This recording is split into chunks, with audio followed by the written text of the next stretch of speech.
मसला मुझसे कुछ दिन पहले मेरे एक भाई ने मुझसे पूछा था, जिसको मैंने आप लोगों से शेयर करना ज़रूरी समझा क्योंकि एक ज़रूरी मसला है।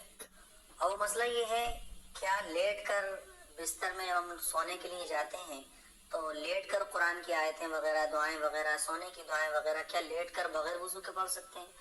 तो देखिए, बगैर वज़ू के हम हर वो चीज़ पढ़ सकते हैं जो हमें याद है। किसी को अगर कोई सूरत याद है तो बगैर वज़ू के पढ़ा जा सकता है।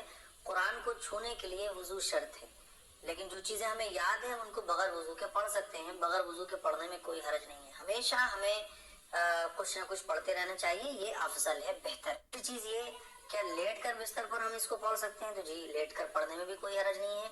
हम जो सोने की दुआएं वगैरह हैं, दुरूद शरीफ है, कलमा वगैरह हैं, अचार कुल और आयतल कुर्सी वगैरह है, इसको बिस्तर में लेट कर भी पढ़ सकते हैं, इसमें भी कोई हर्ज नहीं है। और बल्कि लेट कर हम इस तरीके से पढ़ें कि पढ़ते पढ़ते हमें नींद आ जाए, ये तो बहुत ही अच्छा तरीका है। तो उम्मीद है कि मसला आप लोगों को क्लियर हो गया होगा कि हम बगैर वज़ू के जो आयतें, जो दुआएं वगैरह हमें याद है, उनको बगैर वज़ू के भी पढ़ सकते हैं और बिस्तर में लेटे हुए भी पढ़ सकते हैं। बल्कि लेटे लेटे अगर पढ़ते हुए हम दुरूद शरीफ या कलमा वगैरह सो जाएं तो ये बेहतर है और इसका सवाब बहुत ज़्यादा है। तो उम्मीद है कि मसला क्लियर हो गया होगा। आप इसको ज़्यादा से ज़्यादा शेयर कीजिएगा, ज़्यादा से ज़्यादा लाइक कीजिएगा और दूसरों तक इस बात को ज़रूर पहुँचाइएगा। अगर आप नए हैं तो चैनल को ज़रूर सब्सक्राइब करें और इस बात को ज़्यादा से ज़्यादा मुसलमानों को पहुँचाएं ताकि एक दीन की बात। आज एक मसला जो आप लोगों से अर्ज़ करना है अपनी माँ और बहनों से, वो ये है कि क्या बैठ कर नमाज पढ़ी जा सकती है? बहुत सारी ख़वातीन हैं घरों में जो बैठ कर नमाज पढ़ती हैं। बैठने का मतलब ये कि खड़े होकर नमाज पढ़ सकती हैं, लेकिन फिर भी बैठ कर नमाज पढ़ती हैं। तो देखिए, नमाज के अंदर क़याम फ़र्ज़ है।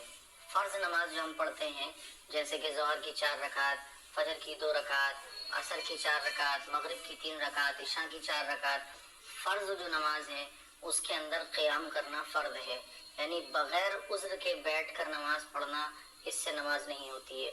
फॉर एग्ज़ाम्पल, अगर ज़ोहर की नमाज में 4 फ़र्ज़ होते हैं, अब फ़र्ज़ नमाज भी बहुत सारी ख़वातीन बैठ कर ही पढ़ती हैं, यानी खड़े होकर वो पढ़ सकती हैं, उसके बावजूद भी वो बैठकर ही नमाज पढ़ती हैं।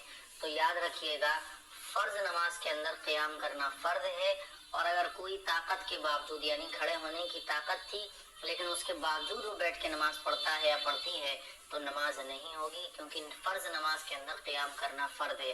तो इसलिए जो हमारी बहनें या जो हमारे भाई, जो भी ख़वातीन हैं, बैठ कर नमाज पढ़ती हैं, हालांकि वो खड़े होकर नमाज पढ़ सकती हैं, तो बग़ैर किसी उज़्र के बैठ कर नमाज पढ़ने से नमाज नहीं होती है और नमाज बिल्कुल होगी ही नहीं।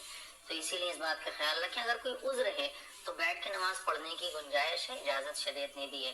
लेकिन हम खड़े होकर नमाज पढ़ सकते हैं, उसके बावजूद हम बैठ कर नमाज पढ़ रहे हैं, तो फ़र्ज़ नमाज के अंदर क़याम करना फ़र्ज़ होता है और फ़र्ज़ अगर कोई अदा नहीं करेगा तो नमाज नहीं होती है। इसीलिए इस मसले को ज़्यादा से ज़्यादा शेयर कीजिएगा और ख़याल रखिए कि हम अगर खड़े होकर नमाज पढ़ सकते हैं तो बग़ैर उज़्र के बैठने की गुंजाइश नमाज में नहीं है। मेरी इस वीडियो को शेयर कीजिएगा, लाइक कीजिए।